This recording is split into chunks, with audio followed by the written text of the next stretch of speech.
You guys, people are still talking about Oprah, because it's just a shame. Why would you bring that up to embarrass Whitney Houston?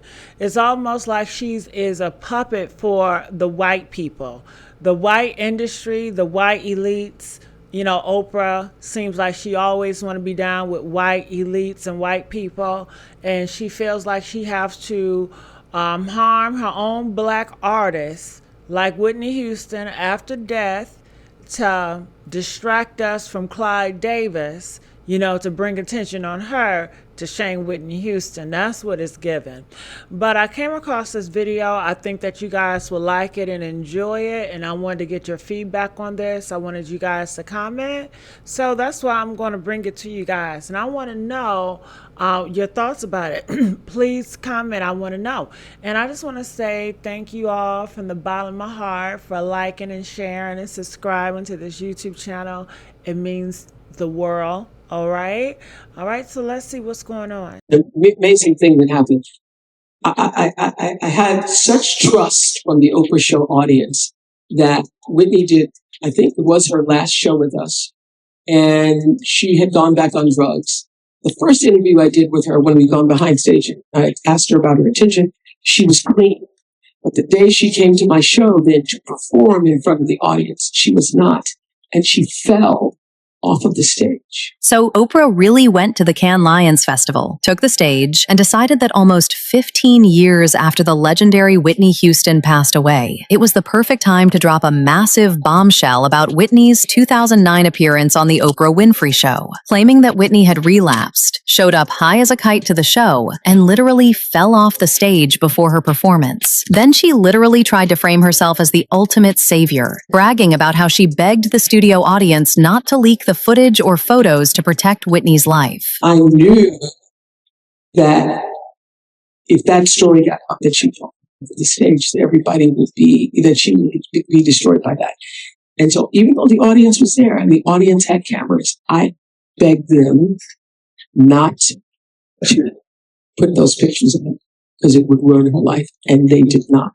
But hold on a second. If you wanted to protect her so badly back then, why are you bringing it up now when she isn't even here to defend herself? Like, what was the reason, Oprah? And she said this just after Davis died? Interesting. By the way, we've had people who were there that day say that Whitney was not high. Oprah had suggested that she had relapsed and the fall was due to her being high. Do you think that was the case? No, I think the case was she didn't really know that stage. And when she walked out there, she stepped off of it, stepped off the end on to the next level. Why would she lie like that? Like, Oprah, are you okay? Why are you trying to destroy Whitney's legacy? Gosh, no wonder Whitney made that spiritual appearance and made sure Oprah fell on that stage. That was Whitney, guys. That was Whitney. And y'all can't convince me otherwise. She knew Oprah would be talking behind her back and saying false things. Or were you high too, Oprah? Anyway, I know y'all have realized that so many people love to say things about Whitney. Some good, some bad. And I don't know whether people just do this to capitalize on her death, but there are quite a few books and films already. For starters, Whitney's mother, gospel legend Cissy Houston, released a memoir in 2013 titled Remembering Whitney, My Story of Love, Loss, and the Night the Music Stopped. In addition, Whitney's longtime friend and creative director Robin Crawford released her memorandum for the singer in 2020 titled A Song for You, My Life with Whitney Houston. Other than this, BB Winans also released a memoir about their friendship titled The Whitney I Knew, and in an interview with Essence, he revealed his reasoning behind the release, saying, "It was a way of embracing the pain. Knowing Whitney like I knew her, spending the time that I spent with her, it was just a unique relationship. In any relationship, if you invest, you'll become very close, and you know each other's strengths and weaknesses. You become so close that you can start a line, and the other person will finish it. That was the kind of relationship we had. I will miss her just like I miss my brother Ronald. I think of her every day, but thoughts of her bring a smile to my face because of the wonderful memories that we made over the years." There was also Kim Burrell, who revealed that she would be releasing a tell-all memoir on Whitney. While Kim said that she and Whitney promised each other they would never disclose certain details about their friendship while she was alive, Kim said she feels now is the time to let the public take a peek in. I love your music, and I also love your relationship with fellow superstars. I mean, people are still talking about your storied sisterhood with the late, great Whitney Houston. We know what you gave her and advice you gave her during her time here.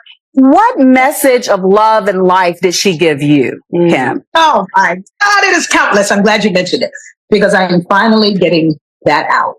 I'm writing a book, Whitney and Me. We had her, she was my sister, and it's always hard to talk about her. I miss her so very much, especially during the holidays. She was she was filled with laughter and so much joy. I miss her every day. Recently we just funeralized her precious mother.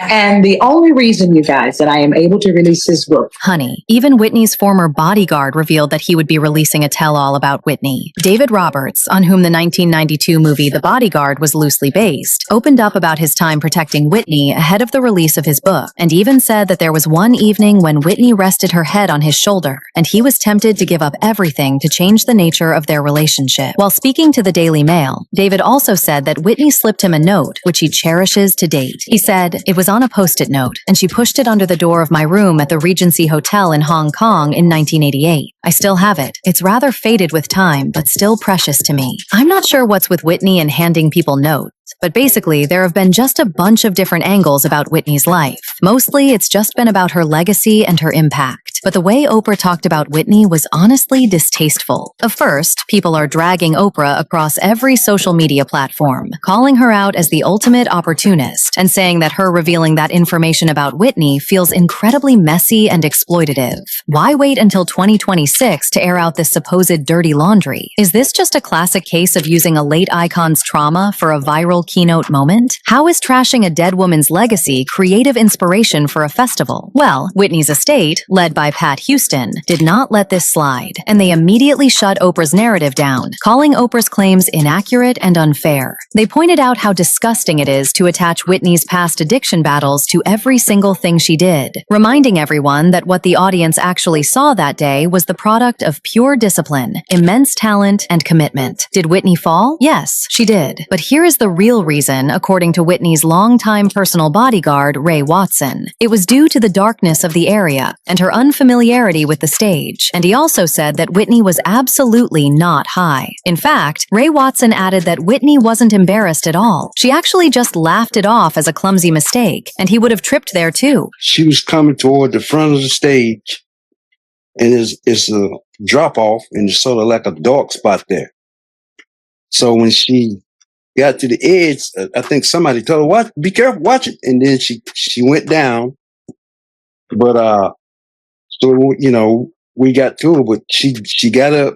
Matter of fact, she made fun about it. Ray did say that from Oprah's point of view, Oprah might have thought that she was high, but firmly maintains that Whitney was absolutely not under the influence, and added that as her bodyguard, he would know. Then, when asked if Oprah should apologize to Whitney's family and fans, Ray stated she should only do so if she genuinely feels that way. He emphasized that she shouldn't apologize just because other people are pressuring her to, saying, "Be truthful about it. Don't switch up or apologize if you don't really mean it." He, however, questioned why Oprah waited so many years to say this, emphasizing how unfair it is to bring it up now when Whitney is dead and gone, and even explained that he rarely does interviews or talks about Whitney publicly because she isn't here to back up or dispute anything he says. She waited so many years before she said it. Well, why didn't you say it then? She's dead. She's gone. My sister gone. So she can't say, "No, I know that. No, I wasn't. You might think I was, but I was not." She can't say that. That's my point. Well, guess what? In addition, Whitney Houston's former hairstylist, Tiffany Dixon, also said that she was present during both days of the interview process and also defended Whitney. She strongly rejected Oprah's claim that Whitney fell because she was high and explicitly said she was not high. Not one day, not on either day. According to Tiffany, the fall happened because the production team failed to properly rope off or demarcate the stage. Instead, they used a black tarp for stage demarcation, and she was standing right there when Whitney fell. Tiffany also mentioned that Whitney didn't even want a glass of wine during those 2 days. She was simply drinking her tea and doing her routine, and she described Whitney as goofy and fun-loving, and attributes the accident entirely to the lack of safety warnings. Saying that she fell because she was high is not true. She fell because they did not ring rope off the stage. They had a black tarp, demarcation of the stage and a tarp. And I was standing right there, and I swear to you, she fell like, whoa. And I ran, everybody ran to get her. You know what I mean? And then she's so goofy. And when I say goofy, like fun loving, is so not hurt so bad, but hurt because why didn't you guys rope that off? Why didn't you guys say don't go any further than this right here? Tiffany also said that Oprah instructed her staff not to show or share the footage of the fall. In fact, Oprah supposedly even threatened to fire anyone if the clip got out and made everyone sign NDAs. So for her, the hypocrisy of Oprah taking those measures back then, only to later come out and make false claims about Whitney being under the influence, is just crazy. Honestly, to a lot of people, it is just completely wrong on so many levels. Whitney Houston is one of the greatest voices to ever exist, and her legacy deserves to be protected, especially by people who claimed to be her friend. Dragging up a painful, alleged moment of vulnerability just to make yourself look like a saint who kept a secret while simultaneously exposing the secret? It makes no sense. But then again, we are talking about Oprah. Over the decades, she has developed a reputation for using her massive platform to aggressively dismantle or permanently alter the public legacies of iconic figures. Take Toni Braxton, for example, whom Oprah famously ambushed and publicly reprimanded during a 1998 interview regarding her bankruptcy, reducing her financial struggles to a question of Gucci flatware and leaving Toni completely humiliated forever. Please welcome Toni Braxton! She's so freaking mean to me. I was in shock. Do you take responsibility for the situation that you're in right now? 100%. 100%. 100%. I couldn't believe it because I loved her so much. I admired her and looked up to her. And she pretty much reprimanded me. I read that you were upset about stories that your overspending caused this. She says to me, I hear you have Gucci flatware. I'm a Winfrey and I don't have Gucci flatware. First of all, I didn't know Gucci made silverware. You ain't got Gucci flatware because you didn't want to buy it. It's not because you couldn't afford it. What do you mean? And immediately she made me feel this big. That moment completely changed my career. It made people look down on me. Then there is Michael Jackson. After conducting his most watched interview at Neverland Ranch in 1993, Oprah later threw the full weight of her media empire behind the highly controversial Leaving Neverland documentary. And let me not even begin with someone like Monique. I mean, to a lot of people, this is just what Oprah does. So they are not really shocked. But what motive would she have to destroy